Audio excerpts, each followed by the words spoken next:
La soumission aux règles de notre dîn, quand on fait de l'humanitaire, c'est cet élément-là, avec l'intention de l'adoration bien évidemment, qui fait que c'est de l'humanitaire musulman, et non pas simplement de l'humanitaire.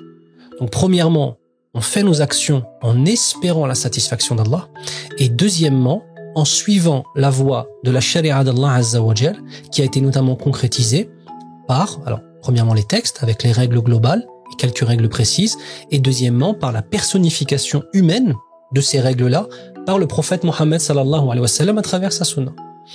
Donc ça, c'est l'humanitaire musulman. Est-ce que pour toi, l'islam est fondamentalement humanitaire?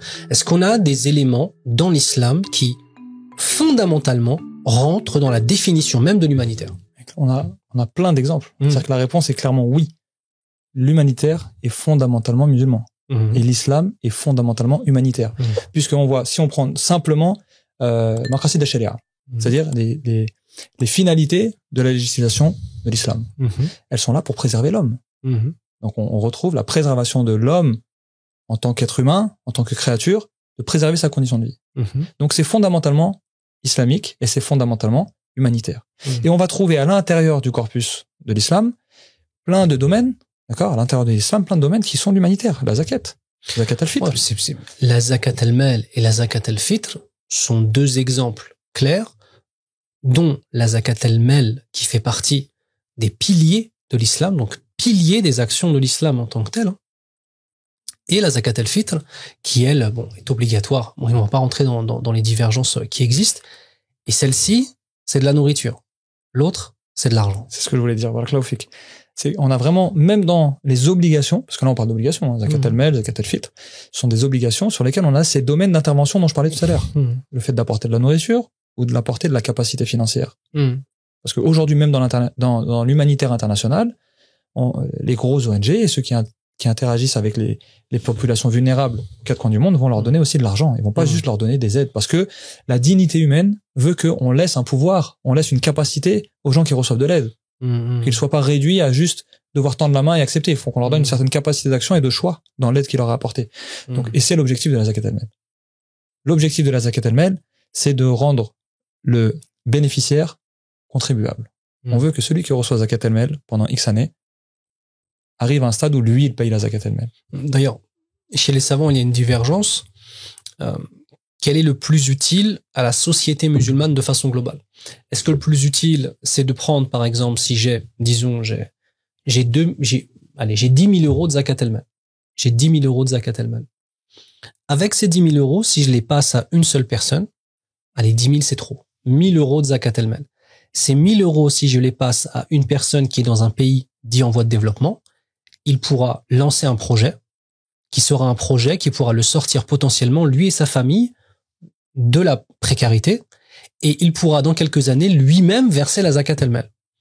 Est-ce que je donne ces 1 000 euros à une seule personne qui va construire un projet tel que celui-ci, ou bien est-ce que je vais plutôt le diviser par 10 ou par 20 et donner 50 ou 100 euros à diverses familles qui sont elles aussi tout autant dans la gêne, sauf que ce que je vais leur donner à ce moment-là va leur permettre de se nourrir pendant un petit laps de temps, alors que l'autre, mais si je ne donne qu'à une seule personne, il va pouvoir non seulement se nourrir sa famille et devenir un contribuable. Et je pense aussi que ça dépend des contextes, un contexte de développement ou d'urgence. Ce que j'allais dire, c'est exactement ça. Ça veut dire même dans cette question que se sont posée le ulama, et qu'Allah il préserve tous les savants de l'islam, ceux qui nous ont précédés, ceux qui nous suivront, il y a la question du développement ou de l'urgence. Dans la question du développement, on va chercher... Explique bien ça, parce que souvent les gens, quand ils entendent parler de l'humanitaire, ils n'ont pas conscience de cet élément-là qui est vraiment, moi, quand je l'ai découvert à l'époque, il y a un certain nombre d'années, alhamdoulilah, ça a vraiment changé ma vision des choses. Le principe même de l'urgence et le principe même du développement, qui sont deux pans différents. Explique-nous ça, s'il te plaît. L'urgence, tel que son nom l'indique, c'est sauver la vie des gens. Voilà, l'urgence, c'est sauver la vie des gens. C'est-à-dire que quand on va leur apporter de l'aide, ça peut leur sauver la vie, mais ça ne va pas changer leur situation. Ça va changer leur situation. On sauve la vie, mais on ne change pas la situation sur du long terme. Exactement. Okay. C'est-à-dire qu'on va leur sauver la vie sur un temps très court. Au moment où ils reçoivent cette aide-là, ils en ont le plus besoin. Mais une fois qu'ils auront consommé cette aide-là, ils reviennent au stade dans lequel ils étaient. Nourriture, médicaments, vêtements, santé. Ouais. D'accord. Et à côté, on va avoir le développement. Donc le développement, aussi comme son nom l'indique, c'est le fait de développer. C'est-à-dire là, de apporter une aide qui va changer la situation sur un plus long terme. Donc c'est exactement la question que se sont posées les ulama. Est-ce qu'on donne zakat al-mal pour faire changer la situation de la personne qui le reçoit? C'était l'avis de certains ulama. Et l'imam Shafi'i, rahimahullah. Et ou bien est-ce qu'on donne à plus de personnes, mais on apporte une aide d'urgence. C'est-à-dire qu'on va donner une aide qui va servir au moment T, mais l'année prochaine, cette personne-là, peut-être sera encore parmi les bénéficiaires de la zakat. Donc, encore pour revenir à la question, est-ce que l'islam est humanitaire ou est-ce que l'humanitaire est musulman? Ben on le voit, oui. Les questions que les ulama se sont posées dans le fiqh, ce sont des questions qui existent dans l'humanitaire. Et on se positionne par rapport à ça. On choisit d'être une association urgentiste ou d'être une association de développement. Et d'ailleurs, c'est deux choses. C'est deux appellations. C'est deux travails différents. Exactement. Et et certaines associations se positionnent en disant, voilà, nous, on ne fait que du développement. On ne va pas intervenir. Donc, exemple de développement. Exemple de développement, des usines d'assainissement et de traitement de l'eau à Raza. Pour éviter que les gens continuent à s'empoisonner, parce que 95% de l'eau qui est puisée à Raza est contaminée. Exactement. Ou des projets de serres, d'agriculture, d'accord, qui vont pouvoir apporter une suffisance alimentaire et donc générer du marché, de la revente et donc des bénéfices et donc une autonomie financière. Les hôpitaux, les cliniques aussi. C'est du développement. Bien sûr. Mais on voit que le développement, ça a des coûts beaucoup plus élevés. Bien donc sûr. encore une fois, on retrouve. Ça met du temps. Ça met du temps et ça demande plus de compétences. Enfin, même si l'urgence demande aussi des compétences qui lui sont spécifiques. Attention, tout le monde ne peut pas faire de l'urgence parce que il peut aller sur un terrain de crise et faire de l'urgence. Non, faire de l'urgence dans une action humanitaire, ça répond à des processus, il y a des règles, il y a des codes, il y a des infrastructures par rapport à ça. Mais les deux nécessitent une expertise. Ça, c'est très important. Les deux nécessitent une expertise. Et donc, les associations vont se positionner sur ça. Et par rapport à la zakat al-mal et à la zakat al-fitr, on voit bien que les questions des montants aussi est présente. Développement, on demande plus d'argent. Et en fait, si on prend l'avis de l'imam Shafi'i, rahimahullah, on voit que on va donner plus d'argent à quelqu'un pour faire du développement. Alors que si on donne de l'urgence, on va donner des montants moins grands, mais on va faire de l'urgence. Donc, l'urgence est fondamentale dans certaines situations bien spécifiques. Le développement est fondamental dans d'autres situations. Et je pense qu'il y a une erreur qui pourrait y avoir. C'est le fait d'avoir de façon globale dans un pays que des gens qui font de l'urgence. Ah oui. Ou bien alors que des gens qui font du développement. On a vraiment besoin de deux capacités différentes, de deux façons de procéder qui sont différentes, parce que c'est deux échelles de temps différentes aussi. Exact. Et si l'urgence sauve des vies dans l'immédiat, le développement sauve des vies sur des générations aussi. Et elles sont complémentaires parce qu'on va pas construire une nation s'il y a plus de personnes. Non, bien sûr. Donc, et de toute façon, dans les processus, et ça, c'est une évolution, on va dire, contemporaine de l'humanitaire. Si on s'intéresse à l'histoire de l'humanitaire, à la base, c'était de l'urgence. Et puis après, on s'est intéressé au développement pour plusieurs raisons. Quand je dis on, c'est la communauté humaine. Et puis, après, on s'est rendu compte qu'en fait, c'était complémentaire.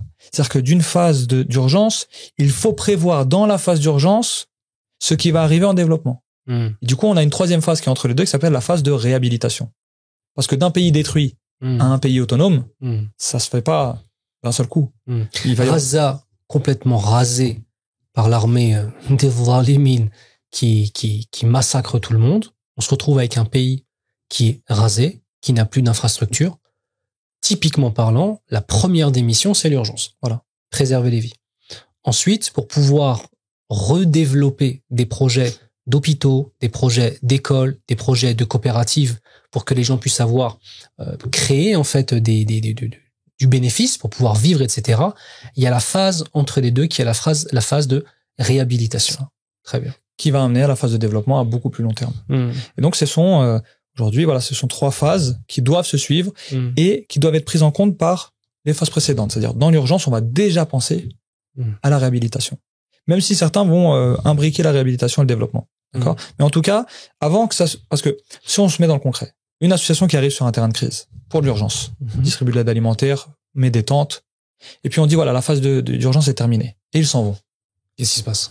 Les autres associations de développement arrivent. Il y a tout un temps de réappropriation du terrain, de sonder les besoins, où est-ce qu'ils en sont. Donc c'est pour ça que l'imbrication entre les deux, elle est capitale, parce que ça fera gagner du temps, et dans des situations militaires, le temps, c'est des vies sauvées.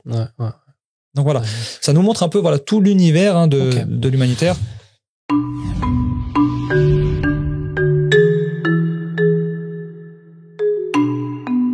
Si vous appréciez nos podcasts et vous appréciez le travail de la plateforme Les Musulmans, sachez que vous pouvez nous soutenir en adhérant à partir de 5 € par mois seulement. Une adhésion simple et rapide sur adhésion.lesmusulmans.fr.